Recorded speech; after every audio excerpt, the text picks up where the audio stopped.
All right, guys, welcome to my series of She-Hulk episode reviews. This is episode 1, A Normal Amount of Rage. Now, as you guys know, I was highly anticipating this She-Hulk show coming out. I've been looking forward to it ever since we saw that first trailer. Even when people were bashing the CGI of She-Hulk and bashing that first trailer, I was kind of on an island of my own going, this actually looks kind of cool. This looks kind of fun. I'm actually anticipating this show. So, when it comes to She-Hulk, my biggest concern with She-Hulk was regarding the Tatiana Maslany's main character of Jennifer Walters and how she breaks the fourth wall and introducing that into the MCU. Now, when she first does it in this episode, she only does it a couple of times, but when it first happens, I will admit I stepped back and went, there it is, feeling a little bit jarring. But it wasn't as bad as I thought it was going to be. And I actually adjusted to it by the time it happened again in the episode. And Tatiana Maslany as Jennifer Walters slash She-Hulk, I thought she was great in this first episode. But what I thought worked the best in this episode and really elevated her character was the relationship between her and her cousin Bruce Banner, once again played by Mark Ruffalo. They go more into the character of Smart Hulk that we met in Avengers Endgame. They go more into how Bruce Banner is able to be his human form. He's got this mechanical arm brace on that subdues the Hulk personality that keeps him Bruce Banner. I thought that was really cool to get into that. The car accident that eventually leads to Bruce's blood getting into Jennifer Walters. First of all, I thought the car accident was done really well. One of the more serious moments done in the episode. And while I felt that the way that Jennifer Walters became She-Hulk and transformed into She-Hulk for the first time felt a little bit rushed, I was able to step back and remember that this was a TV show done in a TV format, especially this pilot episode. Definitely felt more like an actual TV pilot more than any of the MCU shows have felt. And so that helped me to take a step back and go with Jennifer Walters' origin into She-Hulk a little bit more than I would have if this was a feature film.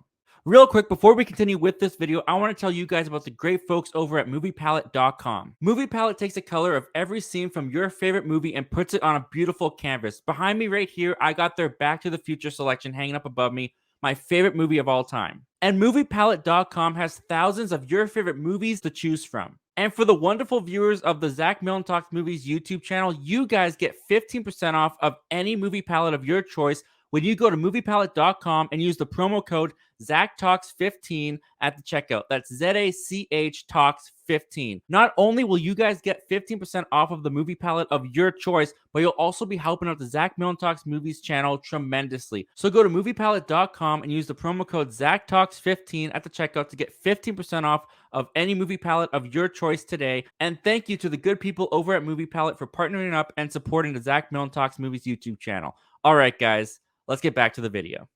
And while I really like the introduction to Tatiana Maslany in this episode, I really like the character of Jennifer Walters. The shining star for me in this pilot episode, honestly, was the look at Smart Hulk, because we really get to get inside of this character more than we ever have before. Not only do they go into Bruce's loneliness that he feels by having to be the Hulk, I love the stuff on his island that Tony and him built during the 5 years of the blip.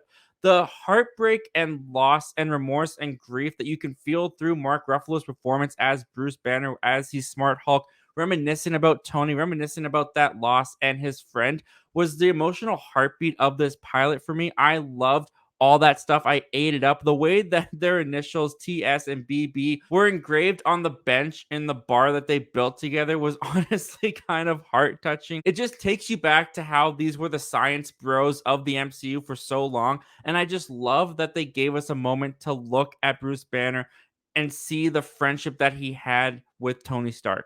But I also really liked the training montages between him and She-Hulk. How Bruce Banner was trying to teach Jennifer Walters everything that he has learned up until this point. He even has a thick binder of lessons that he was going to teach Jennifer Walters. And the way that Jennifer Walters just handles this whole situation differently, we find out that she doesn't have another guy on the wheel. She is completely on her own. When she's She-Hulk, she's still Jennifer Walters. And I love the jealousy that Bruce Banner was feeling and was expressing during those moments. And when these two have to go head to head, I mean, the chemistry between Mark Ruffalo and Tatiana Maslany was great. You really believe that they were family members, but just the snark and sass that they gave to each other, I absolutely loved it.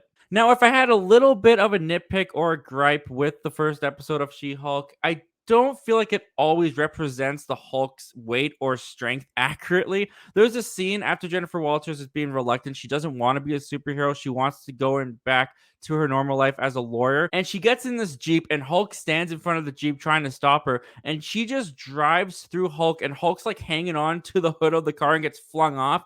I was like, I don't know if that's what would happen if Hulk was trying to hold the car. I'm pretty sure a car could not go through Hulk. But regardless of that little itty bitty nitpick and gripe, I really enjoyed the first episode of She Hulk. I like the character of She Hulk so far. Looking forward to seeing where the series goes with her. I'm looking forward to seeing if Mark Ruffalo is going to be around for much more of the series, or if she is going to be dealing with the superhero stuff more so on her own. All I can say is that this was a great start to a series I was really anticipating, and I'm really looking forward to seeing where we go in episode 2. So join me next week, guys, as we talk about episode 2. But before we leave, tell me your guys' thoughts on episode 1 down in the comment section below. I'll see you next week. Take care.